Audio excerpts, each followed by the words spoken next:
Hi friends, லித்ரன் என்ன பண்ணுறான் பாருங்க. டீ சாப்பிட்றான். Evening snacks. நீங்கள் எல்லாம் சாப்பிட்டீங்களா? என்ன சாப்பிட்டீங்க?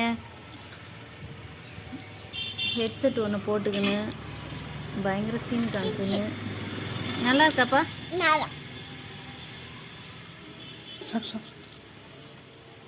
ஹாய் சொல்லு ஃப்ரெண்ட்ஸ்க்குலாம். ஹாய்.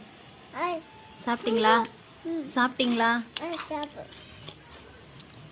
சப்ஸ்கிரைப் சொல்லு. Okay, bye. Okay, bye. Tea time. நீ சாப்பிடுமா?